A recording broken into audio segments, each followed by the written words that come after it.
this episode of Fat Fords, we're actually finally taking the coupe over to the engineers. So I'm pretty rapt about that. It's a nice sunny day, so it's a good day to take her out.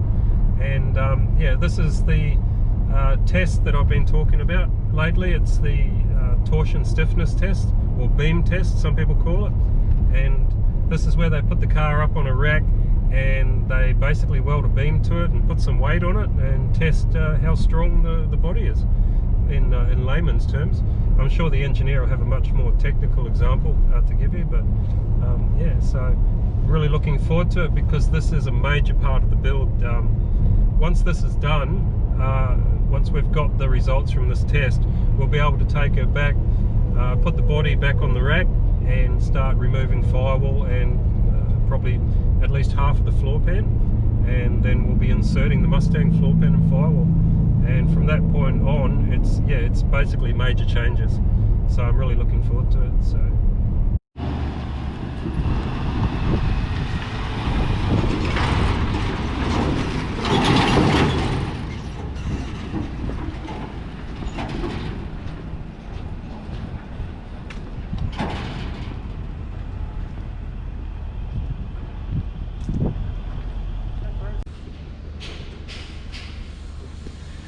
alright, g'day guys, back again. We're here at Kar Kraft Engineering, and it's actually been a week. We had to give Con a little bit of time to get a few other cars out of the way before he could get ours up on the lift and start work on it.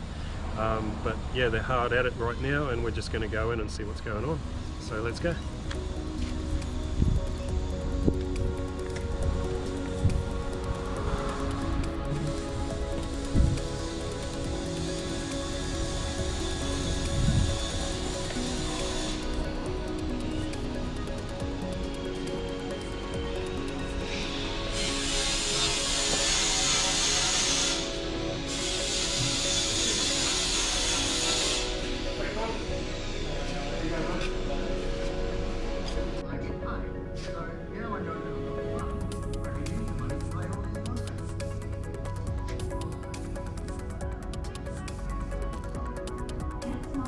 Alright, cool. Alright, we're here with Con, the owner of Kar Kraft Engineering, and he's got my coupe up here on the hoist, and he's been doing a beam, is it beam test? It's a torsion beaming test. Oh, okay, torsion beaming test, alright. Torsion beam. I keep getting it wrong, but yeah, if you wouldn't mind, Con, can you sort of talk us through how that all works and what the purpose is?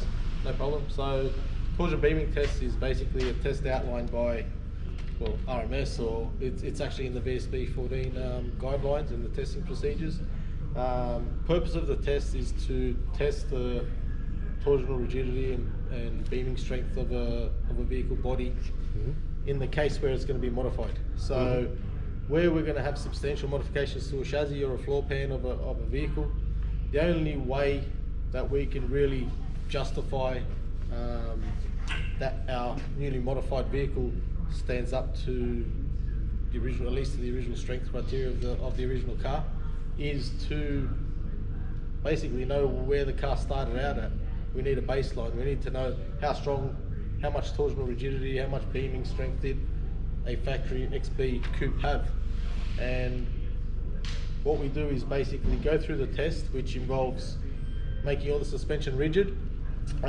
We've got this jig which involves making the back of the car rigid and bolting it to the ground, and the front of the car actually swings on this seesaw style jig at the front.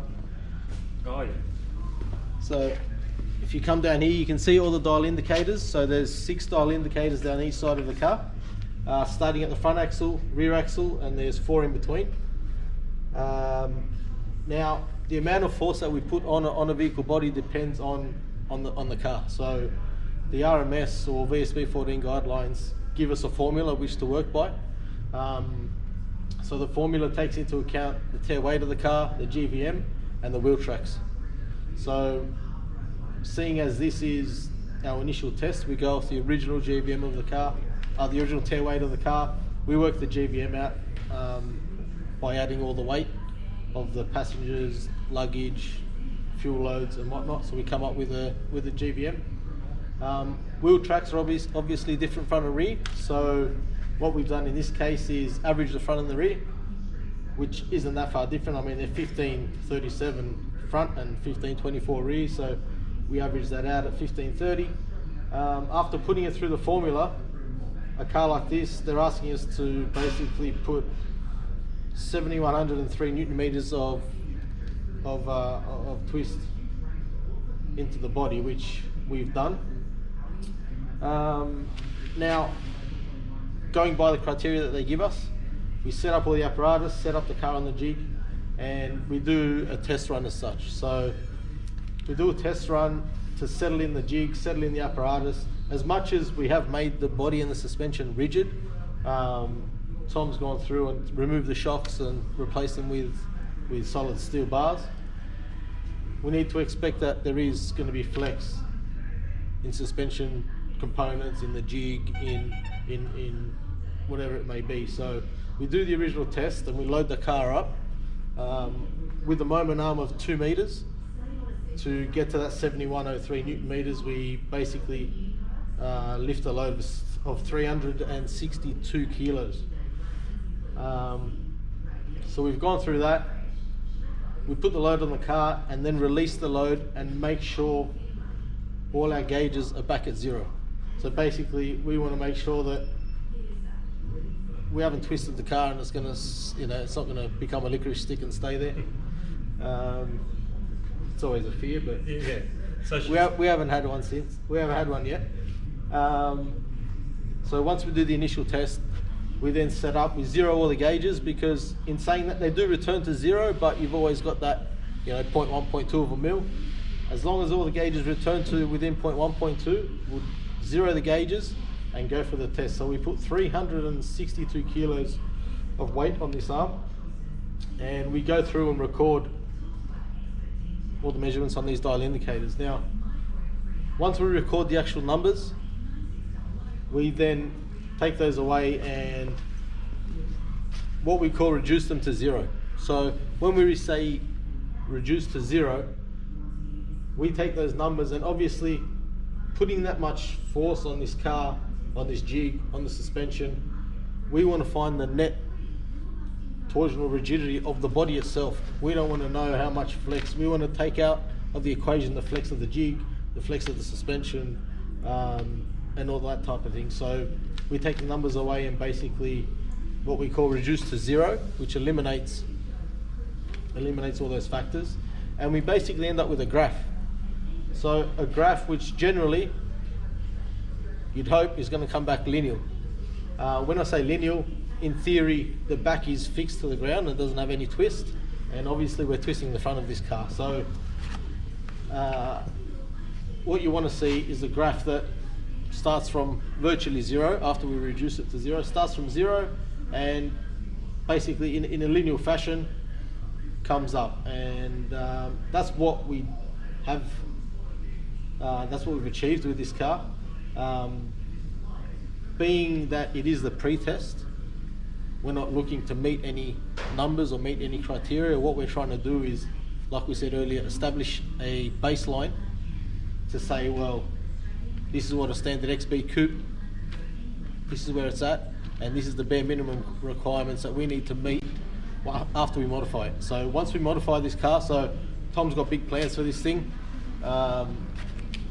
When I say big plans in terms of body modifications. We'll redo this test, and what we're going to be looking for is not only an overall strength, not an overall number, but we're going to be looking for that same linear graph. So what we don't want to see is the graph where the back half of the car is rigid and it is linear, and then all of a sudden takes a dive down or takes a dive up.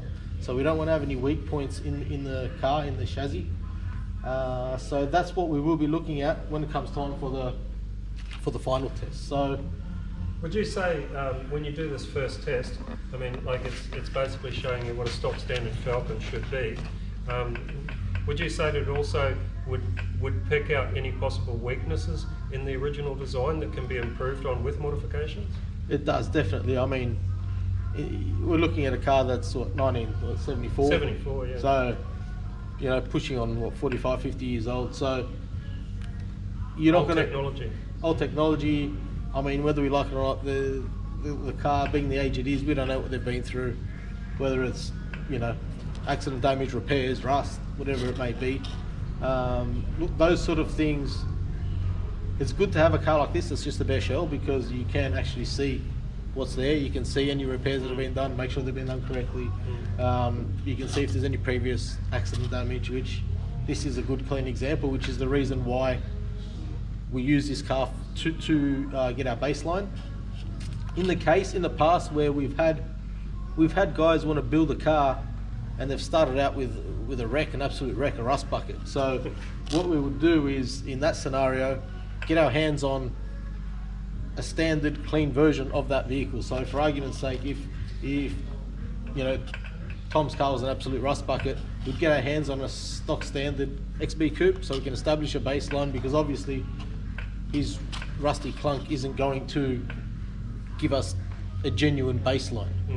But thankfully it's a good clean example, and we have actually established a decent baseline, and something we can use not only for this car, but even in the future. I mean, once well, we've got... that's true too. Now that you've got this, you can put it on record too. That's right. For the next customers. Exactly right. So if you know, the next guy comes along and wants to do any type of, you know, what we call, you know, heavy modifications to the chassis, the shell of the car, whether it be an XA, XB, XC coupe, then you could use the same baseline, which does come in handy. I mean, look, as time goes on, you obviously build up a bit of a database of standard vehicle. And you've done you've done a fair few of them, right? You've done Falcons, Cortinas. We've done a few, yeah. We've done all sorts. This year, I think. It's funny. I just noticed that all those cars I mentioned were Fords. There you go. Funny that. It's a bit of a coincidence. Yeah. We have done a Datsun. We've done a Datsun. We've done a Datsun. Yeah. Was that Sebastian's? No, it wasn't Sebastian's. No. So yeah, I mean, look, that's where we're at. That's the torsion side of things. The beaming side is very similar, but a little bit. Is that longitudinal? That's right. It's exactly what it is. So you're basically testing, the strength of the car, I guess, in simple terms, as if it was a bridge. That's as simple as, once we finish the torsion test, we'll zero all the gauges, and we add weight in the locations where a passenger would normally sit. So the guidelines ask us to add 68 kilos, which is supposed to be the average weight of that's a lie. That's not the average. I agree. I was about to get to that, but they must have the wrong data. Yeah. That's not my average. No. 68 kilos per passenger, and we also added 15 kilos of weight for luggage per passenger. So being a 5-seater, I think we ended up with 415 kilos. Wow. So 415 kilos we put in the car as it sits on the jig statically, and we simply take the readings off the gauges again and graph them. So what you want to see with the beaming test is basically a bell-shaped graph. That's ideally what you want to see. I mean, which is what we got with this car. You're not going to get any car that's going to be, well, no OEM factory car that's going to not flex at all, put it that way. So what you want to see, which is what we got, is a bell-shaped graph, and obviously once we remove the weight, then we go back, look at the gauges, and again, they should return to zero. If they haven't returned to zero, then we've got other issues. We have to start bending the car the other way. Tom's got some issues he needs to address. So yeah, look, that's where we're at. It is a bit of a complex process. When I say complex, I mean it's time consuming and just needs to be done correctly. I suppose there's a lot of setup involved, is there? There is. I mean, as much as we've built this jig to be as universal as possible, we always do our tests in the exact same spot. It still does take time to set them up. I mean, look, average, it takes sort of day and a half, depending on if we come across any complications, but a day to a day and a half to set it up and have it ready for testing. And that, would there be just yourself, or would there be 2 or 3 of you doing that? There'd be two of us doing two this. Guys, yeah. In this case, it was handy that Tom actually brought the car with the suspension already made rigid. So in the case where a customer isn't able to or doesn't want to do that side of it, we'd bring the car in and remove the shocks shocks or the springs, depending on what type of car it is, and come up with some sort of a jig or fixture to make the suspension rigid. But thankfully this time around, Tom was able to do that. So yeah, look, it's the type of thing that, you know, to do things properly for guys that want to go to that level. They want to modify a car to the point where, you know, its structural rigidity is going to be affected, and they want it to be 100%, you know, legal and certified. And I think a lot of guys make the mistake of just hooking in and doing something and then realising they can't register it because they haven't gone about it the right way. They do. I mean, it's sad in a sense. I mean, we get a lot of money wasted. We get at least average 2 to 3 phone calls a week from guys in that position where they ring and say, you know what, I've got such and such car and I've done this and this and this. When can I bring it down for certification? So they just expect to just drive it in and get a certification. And exactly right. I mean, and the shame of it is, a lot of the time it's guys that genuinely didn't know what needed to be done. I mean, they didn't go through and do this expecting to get, you know, they're not trying to take the easy way out. They just simply didn't know the process of what was needed. So it's probably not a bad thing what you're doing, getting this out there to show people that this can be done as long as you go down the right avenues. You can highly modify a vehicle and have it street legal as long as you go down the right avenues, talk to somebody from the start, and basically have a plan. You've got to get some sort of game plan in place, don't you? Even if it's not, you know, you maybe alter it a little bit along the way, but you've got to have some sort of idea, some sort of direction that you want to head in, and then not just plough in and cut and chop and weld and then later on go, all right, I'll get it registered. Exactly. I mean, you know, things like this where, you know, this is really the only way for us to truly justify any body or chassis modifications. It's not the sort of thing where, you know what, I've put a new set of wheels on it, can I bring it down for certification? That's as simple as measuring them, comparing them, make sure the sizes are right, make sure they got clearance. It's a visual, give or take, it's a visual. Look at a few numbers, load speed ratings, and you know, it's a different story when it comes to substantial modifications like this, because the only way to actually justify it and truly justify it is to do tests like this. And especially like, when you put it this way, like a before and an after. You got the before standard Falcon, go and do your modifications, do the second test, the after test, and it's like, yeah, this thing is substantially stronger, there are no weak points here, it's an improvement of what the factory built. Is that right? That's exactly right. It's exactly right. So put it this way, it's not the sort of thing you'd want to be doing to a finished car. Look, does it damage them?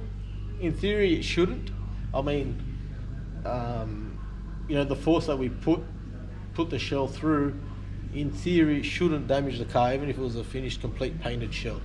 In saying that, you know what? If it was that straightforward, then what I'm trying to say is things go wrong. Things can go wrong, and in a perfect world, yeah, we have done finished, completed, painted cars, and they've come out a treat, not one scratch, not one bit of damage.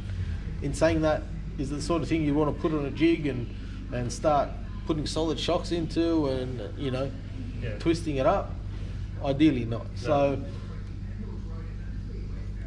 So I think the main word that you'd use in a project like this is planning. If you plan it from the start. Yeah, don't be in a rush. Like, work out your plan, but don't be in a rush to try to get it all done in a couple of weeks. You've got to realise that things take time, you know, and you've got to bring it to, you know, to someone like Con and book it in and let them do their thing, you know, and not sort of like just barrel ahead, balls and all, you know. So 100% agree.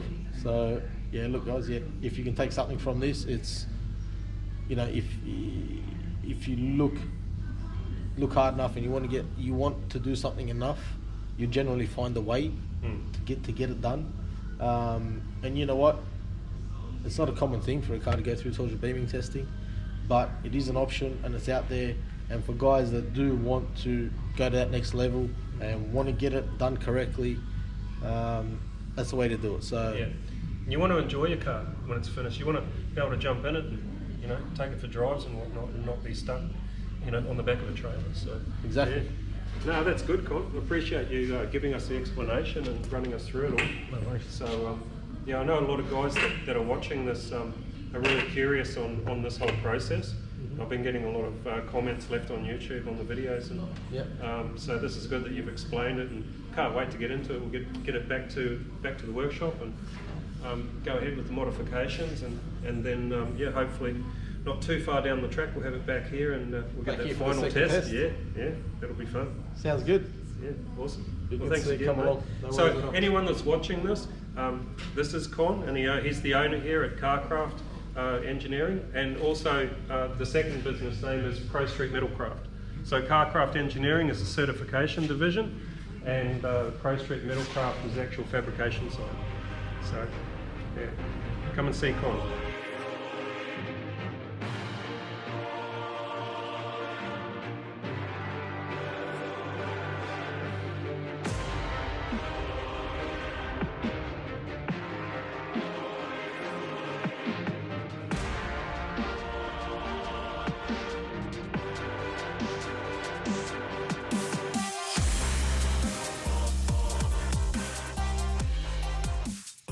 Alright guys, so I hope you enjoyed that little interview we did with Con over at Kar Kraft Engineering. I think it was pretty informative. Definitely explained it a hell of a lot better than the way I tried to explain it. But yeah, so any of you want to get in touch with Con, it's Kar Kraft Engineering in Blacktown, New South Wales, or Pro Street Metalcraft. I'll put the phone number in a caption at the end of the video. So now basically we have a starting point. I know it sounds crazy, but all the work that I've been doing up until now has been to get the car to a point where it's literally factory standard, so that we could actually do that test and get a baseline. If I had just gone ahead you know, with half a car full of rust and chopped the rust out, started welding Mustang floor pan and stuff in, we'd be screwed because we have no baseline. So by me getting the car to this stage with good floor pan and everything else, firewall and whatnot, we've got a baseline, a stock standard Falcon, and we've got all that down graphed on paper as far as the beam testing goes, and so we've got somewhere to start. So we can go ahead now and we can start removing the original floor pan and start installing the Mustang floor pan and go ahead with all our modifications. So I hope you've enjoyed, and to all those people out there that have been subscribing lately, I want to say thanks heaps for that, and really welcome any of your comments as we go along. But thanks for watching, and yeah, hope you enjoy. See you in the next one.